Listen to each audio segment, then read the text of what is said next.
안녕하세요. 남편을 쫓아낸 30대 여성입니다. 남편은 제가 염치도 모르는 피도 눈물도 없는 여자라면서 저를 욕하는데 전 제가 정상인 것 같거든요. 그래서 제 이야기를 한번 해보려고요. 저는 서울에서 차로 3시간 넘게 걸리는 지방에서 나고 자랐고 저희 부모님은 농사로 생계를 이어가시는 분들이었습니다.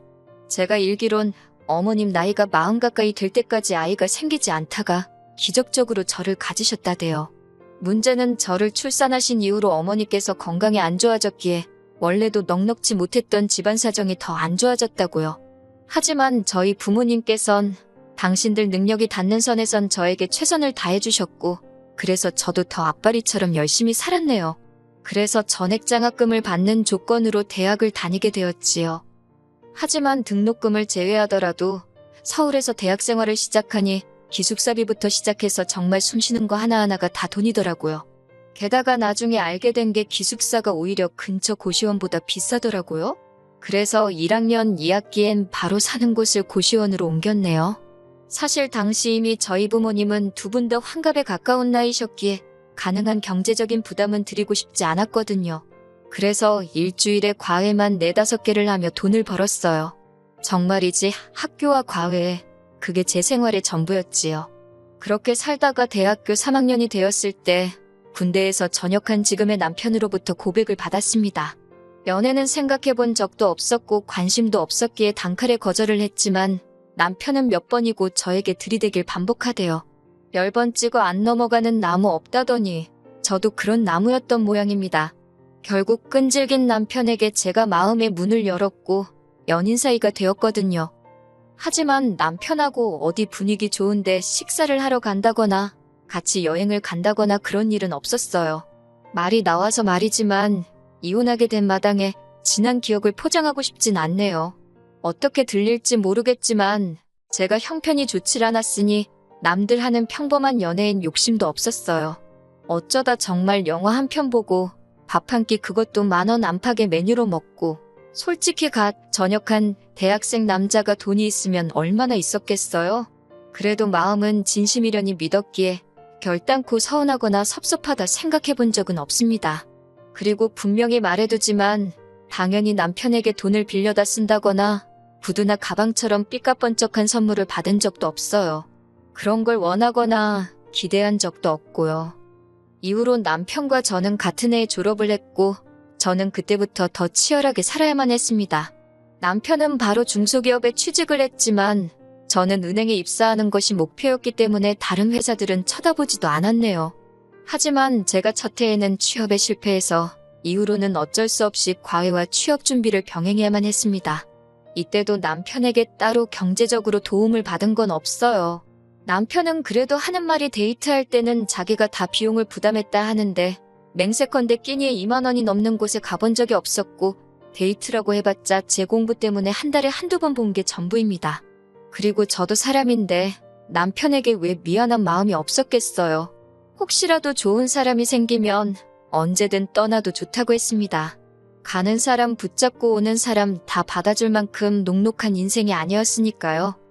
아무튼 1년간의 사투 끝에 결국 저는 제가 원하던 은행에 취업하게 되었습니다.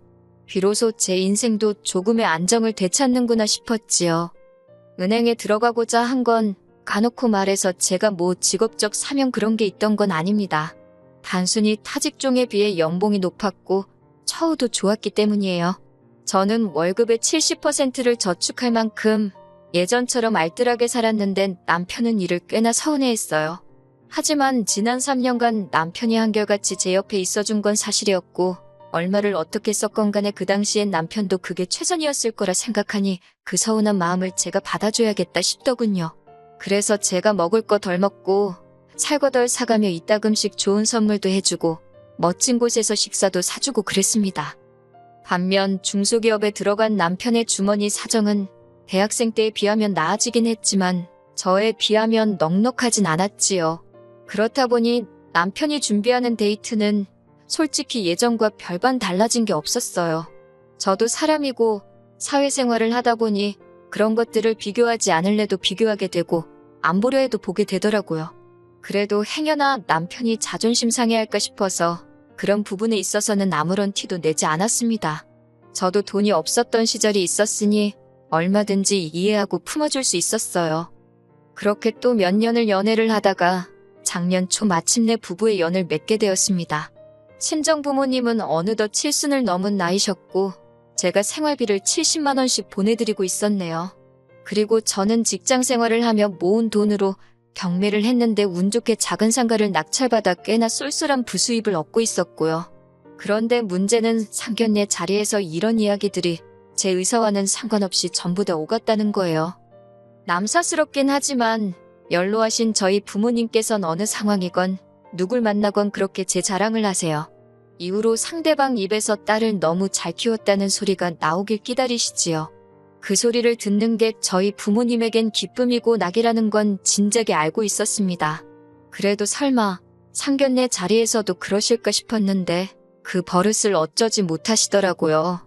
그리고 저희 친정 부모님의 의도대로 어머님 아버님께서 어쩌면 딸을 이렇게 똑부러지게 키우셨냐며 제 칭찬을 해주시대요. 하지만 남편과 결혼식을 올리고 난 이후로 어머님께선 걸핏하면 제가 예상하지 못한 이야기를 하셨습니다. 처음에 들었던 황당한 말은 친정에 보내는 생활비 부분이었어요. 남편을 통해 말씀하시길 며느리도 자식이란 말이 있듯이 저에게는 시부모도 부모가 아니냐며 이제 어머님 아버님께도 친정에 보내는 것과 똑같은 액수를 보내달라셨다고요. 어이가 없어서 왜 이런 이야기를 나에게 전하냐고 남편에게 물었습니다. 당신 선에서 깔끔하게 정리했어야 하는 거 아니냐니까 한다는 말이 혹시나 했다나요. 황당했던 저는 남편더러 결혼 전에 양가 부모님께 하는 건 각자 알아서 하기로 이야기가 잘 된 줄 알았는데 아니었냐고 따졌어요. 그랬더니 남편이 계속해서 한다는 말이 예외도 있을 수 있는 거 아니냐입니다. 뻔뻔한 남편의 태도에 예외 같은 건 없다고 어머님 아버님께 생활비를 그토록 드리고 싶으면 당신 월급으로 해드리라고 덧붙였네요. 그런데 그 말을 들은 남편이 갑자기 저더러 자기 월급이 적다고 지금 무시하는 거냐며 버럭하대요. 당황한 제가 그게 무슨 소리냐니까 자기 월급으론 시댁에 용돈 드릴 상황이 못 되는 거 뻔히 알지 않냐면서 큰 소리를 내는 거예요. 그래서 그러면 못 드리는 거지 왜 나한테 짜증이냐고 저도 지지 않고 받아쳤네요. 사실 남편이 중소기업에 들어간다 했을 때 제가 말렸어요. 아직 젊은 나이인데 뭐가 급해서 그러느냐고 같이 취업 준비하자고 제가 도와주겠다고 얼마나 오래 설득을 했는지 모릅니다. 하지만 남편은 이제 공부라면 지긋지긋하다면서 책은 쳐다도 보기 싫다더군요. 그러더니 그냥 아무데나 가버린 거예요. 이후로도 제가 이직 생각은 없냐? 한번 관심 좀 가져봐라. 저 정말 노력했습니다. 그런데 사람이 욕심이 안 난다는데 옆에서 제가 뭘 어떻게 해주겠어요. 이후로 제가 아무래도 은행에 있으니까 남편 돈 관리에도 도움을 주고 싶었어요. 그래서 좋은 상품이 나오면 알려주고 아무튼 제 딴에는 할 수 있는 배려는 다 했는데 그럴 때마다 걱정 말라고 자기가 알아서 잘하고 있다던 사람이 바로 제 남편이에요. 그런데 막상 결혼하자 이야기 나오고 집 알아보기 시작하니까 겨우 5천만 원 모았더라고요. 저는 남편의 2배가 넘게 있었고요.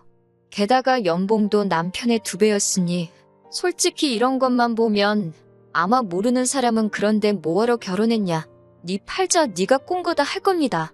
그런데 제가 정말 돈이 없던 시절엔 그나마 떡볶이라도 돈가스라도 사줘가며 절 응원해준 사람이 남편이었잖아요. 그러니 당장 가진 게 얼마 없다고 헤어지자 할 순 없었네요.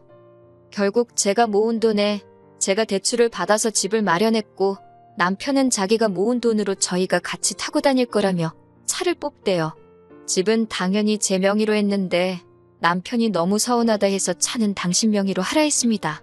그랬더니 또 불공평하다고 어쩌고 저쩌고 그 일로 한번 크게 싸우면서 돈 관리는 각자 하자고 이야기가 된 거였어요. 명절이나 양가 경조사에 들어가는 돈도 알아서 하자고 말이 나왔고요. 그런 일이 있었는데도 불구하고 남편이 아무렇지도 않게 시부모님께서 생활비를 받고 싶어 하신다는 이야기를 저에게 전했으니 제가 얼마나 짜증이 났겠어요. 2번 다시는 나한테 생활비의 시옷자도 꺼내지 말라고 아주 못을 박았습니다. 하지만 어머님 아버님의 요구는 거기서 그치지 않았습니다. 월말만 되면 상가 월세 들어오는 때 아니냐며 그렇게 외식을 하러 가자고 저를 조르셨어요.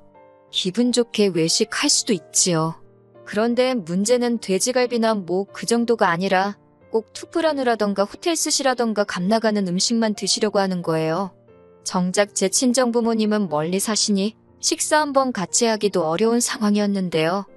그래도 결혼 초기에는 호텔에서 한 번도 안 드셔보셨다 하니까 이참에 한 번 사드리자는 마음으로 몇 번 모시고 갔습니다. 그랬더니 한 번은 하시는 말씀이 이런 밥에는 몇십만 원씩 쓰면서 생활비는 왜 못 준다는 거냐고 물으시더라고요. 남편도 그 자리에 있었는데 저를 보더니 씩 웃기만 할 뿐이었지요. 순간 화가 난 제가 그래서 이런 식사도 오늘로 마지막이라고 말씀드릴 참이었다 했습니다. 호텔에서 양식, 중식, 한식, 일식 다 드셔보셨으니 이제 충분하지 않냐면서요. 그리고 이후로 외식 이야기를 꺼내실 때면 저는 업무를 핑계로 빠졌고 남편만 보냈습니다. 그럼 웃긴 게 드시는 게 탕수육에 짜장면이라던가 닭 한 마리라던가 10만 원이 안 넘는 메뉴들 뿐이었지요. 하지만 제가 이혼을 결심하게 된 사건에 비하면 여기까지는 애교 수준에 불과합니다. 작년 여름이었어요. 제가 세를 준 상가 세입자가 사정이 생겨서 폐업을 한다고 하더라고요. 마음이 좋지 않았지요. 저도 돈 벌자고 세를 준 입장이긴 했지만 세입자도 돈 잘 벌고 그래서 저도 월세 받는 게 좋지 세입자야 죽던 말던 월세만 받으면 된다. 제가 그런 사람은 아니거든요. 그래서 그냥 마지막 달 월세는 안 주셔도 된다고 했어요. 그런데 며칠 뒤 어머님이 저더러 이야기 좀 하자며 제가 일하는 은행 앞으로 찾아오셨더군요. 남편도 같이요. 그렇게 어색하게 셋이 카페에 갔는데 어머님이 먼저 남편한테 상가 이야긴 들었다며 저더러 마음씨가 참 착하다고 어색한 칭찬을 하셨습니다. 참고로 저희 어머님이랑 저는 앞에 언급한 사건들과 그 외에도 밝히지 못한 여러 가지 일련의 크고 작은 일들로 사이가 많이 틀어진 상황이었어요. 남편은 중재는커녕 어머님과 제 사이를 왔다 갔다 하며 서로의 화만 더 키우는 인간이었고요. 아무튼 그런 어색한 말씀에 저도 일단은 뭐 감사하다 했지요. 그랬더니 어머님이 그래서 말인데라며 말문을 여셨습니다. 저도 속으론 그럼 그렇지 무슨 소리를 하시려고 저렇게 시동을 거시나 생각하고 있었고요. 어머님께선 단도직입적으로 말씀하시겠다며 그 상가를 저희 신우한테 줬으면 좋겠다셨습니다. 신우는 참고로 저와는 동갑내기였지만 직장은 안 다니고 어머님 아버님께 용돈을 받아 생활하고 있었어요. 제가 세를 내주라는 거냐고 되물으니 남한테도 안 받는 세를 신우한테 받을 생각이냐면서 일단 가게를 내주랍니다. 한마디로 공짜로 내주라는 거였어요. 거기서 뭐 카페를 하던 뭐를 하던 그건 제가 신경 쓰지 않아도 된다면서요. 당연히 안 된다고 했지요. 세입자가 망해서 나가긴 하는 상황이었지만 그래도 상가가 있는 건물이나 동네 자체가 역세권이었기에 공짜로 놀릴 만한 곳이 아니었거든요. 월세도 월급만큼은 아니어도 꽤나 짭짤한 수입이었는데 그걸 제가 왜 신우 때문에 포기를 하나요? 저는 안 된다고 했습니다. 그랬더니 어머님께서 그러면 그렇지라며 너가 공짜로 줄 리가 없는 건 알았지만 혹시나 해서 물었답니다. 그러더니 그럼 뭐 한 달에 한 30만 원 주면 되냐대요. 제가 그래서 그러면 보증금을 한 5억쯤 달라 했습니다. 열받아서 저도 아무 숫자나 부른 거예요. 그랬더니 어머님이 돈독이 올라도 아주 시뻘겋게 올랐냐며 거길 누가 5억에 들어가냐고 짜증을 내시는 겁니다. 그래서 신우하고는 계약 안 하니까 제발 이런 억지 좀 쓰지 마시라 했어요. 말만 따라 신우가 월세라도 밀리면 그걸 제가 달라고 어떻게 이야기를 하냐. 제가 엄연히 상가 주인인데 울며 빌며 월세 받을 일 있냐고 싫다 했습니다. 그랬더니 남편이 한다는 말이 저더러 너무하대요. 제가 가진 거 하나 없던 그 힘든 시절에 자기가 저한테 얼마나 잘했냐면서 그때를 생각하면 제가 자기나 자기 가족들한테 이렇게 못한답니다. 저도 너무 화가 나서 네가 나한테 해주면 뭘 얼마나 해줬냐고 소리를 질렀습니다. 안 사귄다고 안 사귄다고 하는 사람 죽자 사자 따라다닌 거 당신 아니냐고 내가 당신더러 나 따라다니라고 칼 들고 협박이라도 했냐고요. 그리고 대신에 내가 취업하고 나선 당신한테 잘해준 거 기억 안 나냐고 쏘아붙였지요. 결혼할 때 산 차도 거의 혼자 끌고 다니지 않냐. 당신 도대체 나랑 결혼하면서 해온 게 뭐가 있냐. 저도 한번 말문이 터지니까 거르고 말고 할 새도 없이 그냥 떠오르는 대로 맺혀있던 대로 다 퍼부숴버렸네요. 어머님께도 저희 친정부모님 형편이 안 돼서 못 따로 못 해주신다 하니까 어머님 아버님도 아무것도 안 해주신다 하지 않으셨냐, 그래도 제가 그거 가지고 서운하다고 하길 했냐, 따지기를 했냐고 쏘아붙였습니다. 그래놓고 이제 와서 신우 상가를 뭐라고요. 어머님 같으면 그렇게 하시겠냐고 미친 듯이 소리를 질렀어요. 그러자 남편이 벙찐 표정으로 저를 쳐다보더니 유세고 생색이고 어지간히 불이랍니다. 솔직히 며느리랍시고 저더러 한 게 뭐가 있냐고 그래요. 다른 집 며느리들은 시어머니 마사지도 등록해주고 명품백도 갖다 바치고 그런다는데 저는 돈만 잘 벌면 뭐하냐고요. 저는 제 주머니 불리기에 바빠서 시댁 식구들은 안중에도 없는 나쁜 엑스랍니다. 그 소리를 들으니 진짜 남편이 남편으로 안 보이고 정신 나간 엑스로 보이대요. 그래서 남편더러 너 말 잘했다고. 그래, 나는 돈 벌어서 내 주머니 불리기에 바쁜 돈에 환장한 엑스다. 그러니까 갈라서자 했습니다. 내가 힘들게 번 돈으로 산집에서 너 편하게 밥 처먹고 자빠져 자는 꼴 더는 못 봐주겠으니까 당장 꺼지라고 했어요. 온 동네 주인 없는 개들을 다 불러와서 거두는 일이 있어도 너는 내 집에 못 있는다고 나가라 했지요. 당장 오늘 내로 짐 정리 안 하면 경찰 부를 거라고도 했고요. 그놈의 혼인신고도 하러 가자고 할 때마다 피곤하네 어쩌네 요리조리 게으름만 피우더니 그땐 그게 그렇게 서운했는데 이때만큼은 아이고 감사합니다 싶더라니까요. 제 입에서 이혼 소리가 나오기 시작하자 남편도 그래 해. 이혼이 뭐가 무섭냐며 악을 쓰는데 정작 이 모든 문제의 사단인 어머님께서 저를 어르고 달래기 시작하셨습니다. 당신이 생각이 짧았다면서 아들놈 교육 다시 시킬 테니 이혼 소리는 하지 말래요. 이혼하면 여자만 손해라나 어쩐다나. 제가 그런 어머님을 횃뿌리치고는 손해봐도 된다고 이혼할 거니까 마음에 없는 소린 하지도 마시라 했습니다. 그리고는 먼저 카페에서 나왔어요. 집에 도착해 남편 짐을 하나씩 끄집어냈습니다. 새삼 남편이란 작자가 정말 이 신혼집에 이 신혼살림에 공헌한 바가 없다는 게 눈에 들어오대요. 10여 년의 세월이 이렇게 순식간에 힘을 잃을 수 있다는 사실에 스스로 놀라면서도 정은 뚝뚝 떨어졌고요. 대충 쓰레기 봉투랑 택배 상자에 남편 짐을 담아서 현관밖에 끄집어 내놨습니다. 그리고 1시간쯤 지나자 어머님과 남편이 같이 왔더군요. 제가 비밀번호를 바꿨더니 현관을 발로 차고 벨을 누르고 결국 경찰을 불렀고 그제서야 저희 집 현관에서 떠났습니다. 솔직히 전 혼자 있었으니 저러다 현관문 어떻게 되는 거 아닌가 싶어서 무서웠어요.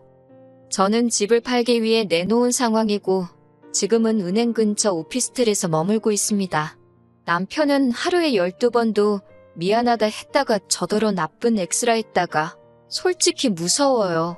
요새 제정신 아닌 전남편, 전남친들이 많잖아요. 당분간은 조심하고 다녀야겠다는 생각뿐이네요.